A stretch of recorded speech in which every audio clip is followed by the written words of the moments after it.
یہ تیسرا کام اور چوتھا کام دونوں ساتھ میں چلے گا. مشق کا وقت دے اور سبق کی اصولیابی معاشی خط کریں. پہلے ہم ایک ایک لائن دیتے تھے، اب کچھ دنوں کے بعد صلاحیت بچے کی ناظرہ خانی کی بڑھنے لگی تو ایک ایک صفحہ دیکھنے لگا، تو ایک ایک صفحہ مشق کے لیے دے پھر اس کی اصولیابی کریں. چند ایام کے بعد ایسا کریں کہ بچے خود وہ دوسرے بچوں کی اصولیابی کر لیں.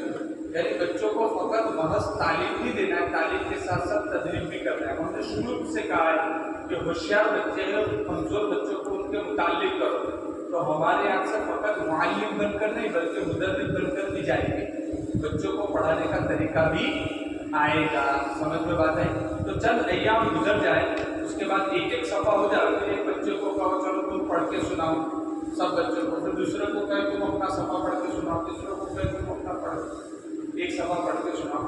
تو بچوں کی خالی تعلیمی صلاحیت نہیں ہونی چاہیے، شروع سے بچوں سے آپ کام کرو، شروع سے تدریبی کام کریں گے تو دوسرے بچوں کو سکھائیں گے.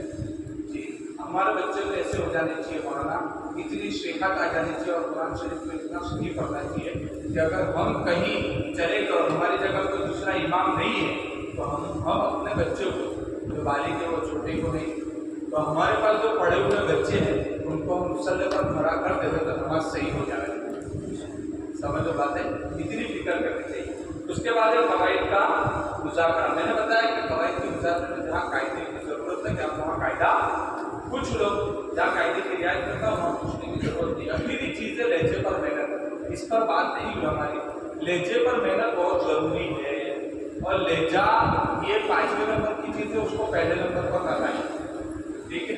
اور لہجہ جو ہے اس سے مراد عربی لغو لہجہ نہیں ہے، کیونکہ ہم تو عجمی لوگ کہلاتے ہیں، ہمارا وہ لہجہ نہیں بن سکتا ہے جو عرب پڑھتے ہیں.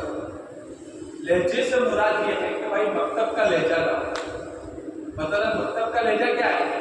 لن تنالوا البر حتى تنفقوا مما تحبون وما تنفقوا من شيء فإن الله به عليم. یہ لہجہ لاؤ. بلکہ مد گننا وقت میں تھوڑا آواز میں اتار چڑھاؤ ہو، تھوڑا ترنم ہو. سمجھ میں بات ہے؟ اس کی مشق کروانی پڑے گی. اگر استاد مشاق قاری ہے تو لہجے کا اعلیٰ درجہ یہ ہے کہ استاد خود مشق کر کے بچوں کو سنائے اور خود اور ایک رکو فکس کر لے کہ بھائی یہ لہجے کا فکس رکو ہے. جیسے تقریر کا خالی صاحب کیسے فکس کرتے تھے ایک رکو، ایسے لہجے کا بھی رکو فکس کر لے. ماشاءاللہ ہمارے یہاں مولوی صوبان صاحب وہ اس طریقے سے مشق کرواتے ہیں. ان کے پاس رات کو جماتے ہیں تو ایک رکو کو جو سبق چل رہا ہے اور ایک وہ رکو جو لہجے کا ہے. تو ان کے یہاں جب میں چیک کرنے کے لیے جاتا ہوں کلاس، ان کے جائزے کے لیے جاتا ہوں تو بچوں کو کہتا چلو بیٹا سبق سناؤ، چلو بیٹا وہ رکو سناؤ جو لہجے والا ہے، جو لہجے کے ساتھ استاد نے مشق کر رہا ہے. تو بچے لہجے والے رکو میں لے جاتے. اب وہ دھیرے دھیرے سبق میں سرایت کرے گا تو ایک ایک رکو فکس کر لے گا.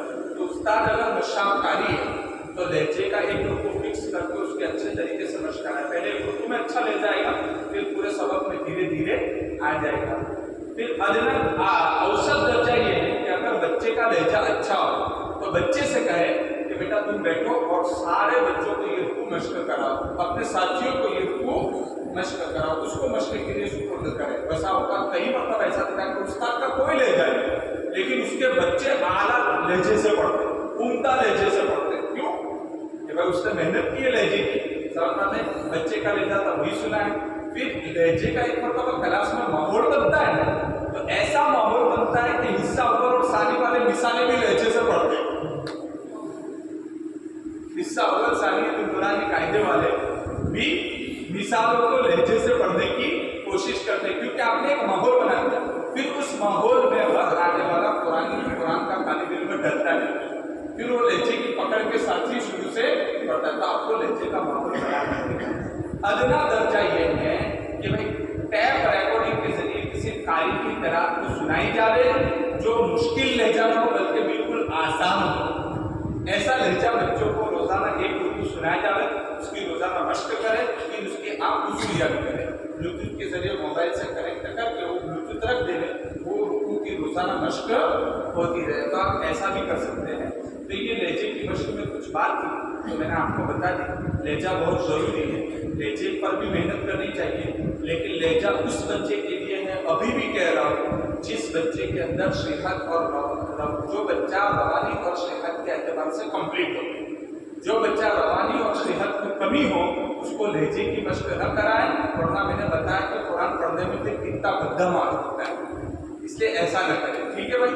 یہ ہماری حل سبق کی ترتیب الحمدللہ مکمل ہے۔ حل سبق کی ترتیب یہ دیکھو، یہ بتا دیتا ہوں عملی طور پر کس طریقے سے، جیسے یا ایھا الذین آمنوا، تو استاد مشق کر کے آئے گا اور نمونے کے طور پر بچوں کو سنائے گا، بچوں کے ہاتھ میں پنسل ہے، یا ایھا الذین آمنوا کتب علیکم الصیام، بچے آپ وقفوں کی نشانی لگائیں گے، استاد لوٹائے گا، یاد کرے گا، کتب علیکم الصیام کما کتب علی الذین من قبلکم، یہ بھی اگر ضرورت محسوس ہو تو، اگر بچے کے اندر وقت کو یاد ہے کہ قدرت 5-6 پاروں میں پیدا ہو گئی، پھر بار بار نشانی لگانے کی ضرورت نہیں ہے، الحمدللہ 6-7 پاروں سے بچے اس قابل بن جاتے ہیں، لیکن پھر بھی اگر ایسا لگے کہ نشانی لگائے بغیر نہیں چلے گا، ورنہ وقت تو صحیح کرتے ہیں مولانا لیکن یاد میں گڑبڑی ہو جاتی ہے، سمجھے؟